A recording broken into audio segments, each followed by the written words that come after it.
Hello, everybody. Scott Golden here with the World Class Championship Wrestling Review Series and the Pro Wrestling Logic YouTube channel.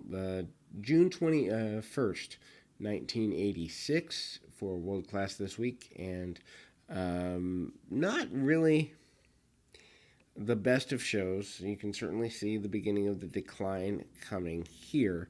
We opened with Matt Bourne and Steve Simpson.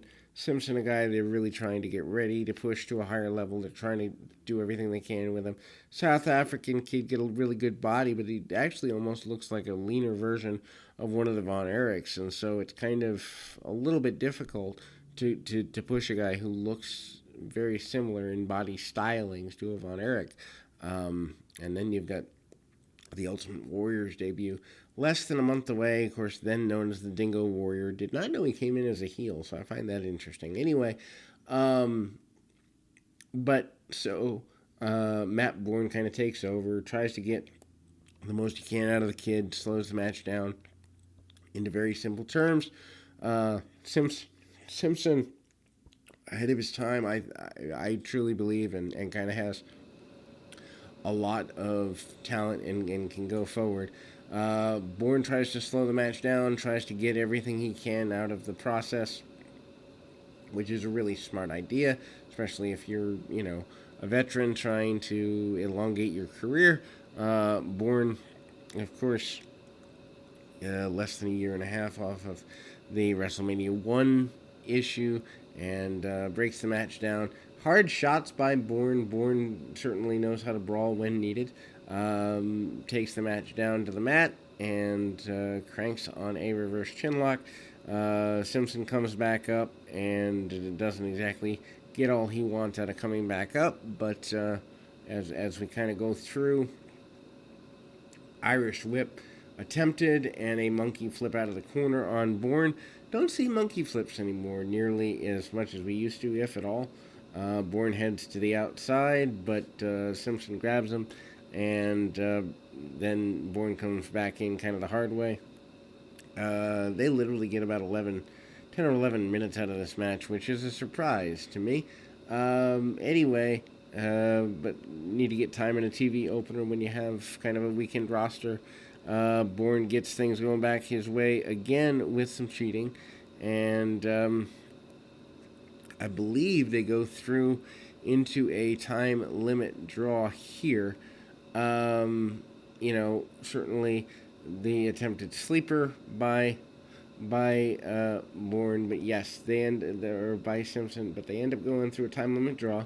Then we move into some rather, I don't know, maybe clunky interviews. Certainly there is a female lady, female lady, kind of simple, but hired by Missy Hyatt's family. Her name is Raven, not to be confused with Scott Levy. This is a lady who looks rather tall. I would assume maybe 6 foot, if not bigger.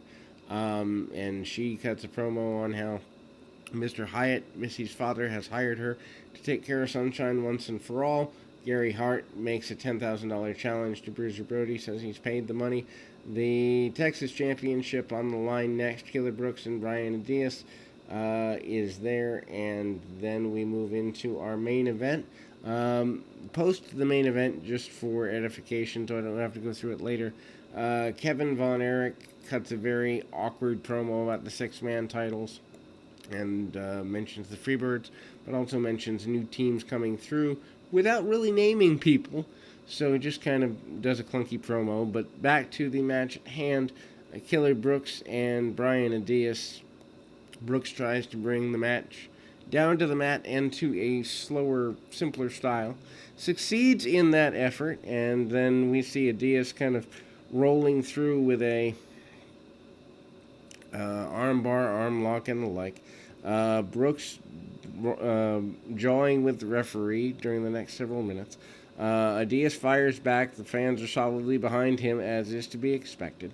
Diaz fights from underneath for the next several minutes, but actually tries to throw Brooks through the camera, it seems. There's a spot where he's trying to throw him into the buckle, and just Brooks almost overshoots and goes into the camera instead. So that was kind of funny. Match breaks down into a bit of a brawl. Brian and Diaz does get your victory, um, and does so in a relatively simple fashion.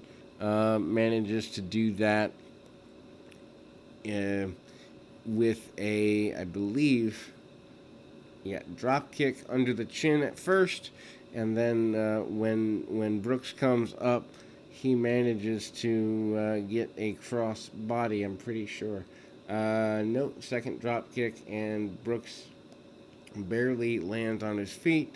Gets brought back in with a backslide over the top rope. So Brooks is standing on the apron, and Diaz slides him in over the top. Interesting there. So we move into our main event: Rude, Mulligan, and Kabuki in a six-man tag team effort.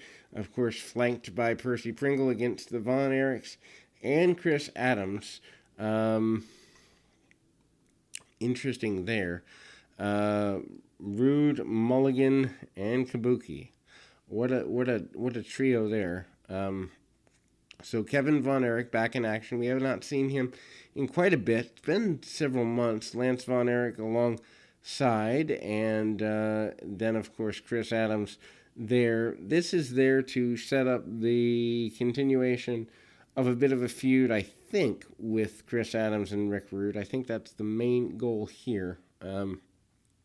Kevin Von Erich actually wearing white tights, which is a little weird. Lance with the yellow. Lance does a roll over the back of Kabuki. Nearly gets a victory early with the O'Connor roll. Doesn't get all he wants from it, though. And the Von Erichs break things down really simple. Mulligan and Lance Von Erich pair off. Obviously, Mulligan has the size advantage. And the black glove, the dreaded black glove. Chris Adams still wearing the eye patch at this point. Still, a big deal for him. Gets sent into the corner, tag off to Rick Rude. Rude gets some offense on Chris Adams, who is to be his next major adversary for the WCWA World Championship. Meanwhile, Kevin Von Erich gets ground down with a claw from Blackjack Mulligan for a few minutes before we go on to Lance Von Erich getting in the wrong corner, gets kicked in the jaw by Kabuki in what looked like a stiff kick. Hopefully it wasn't, but looked like it was from the outside looking in. Big body slam by Von Erich. Lance Von Erich growing on me a bit. Obviously not the greatest wrestler ever, but certainly a guy who rose to a hard occasion. Von Erich and Rude have had some singles matches. He lands Rude right in the middle with a suplex there, and as we go towards the close of the match, we do see a disqualification as Blackjack Mulligan sends, I believe it was Chris Adams, over the top rope with a backdrop. But Kevin Von Erich hit an amazing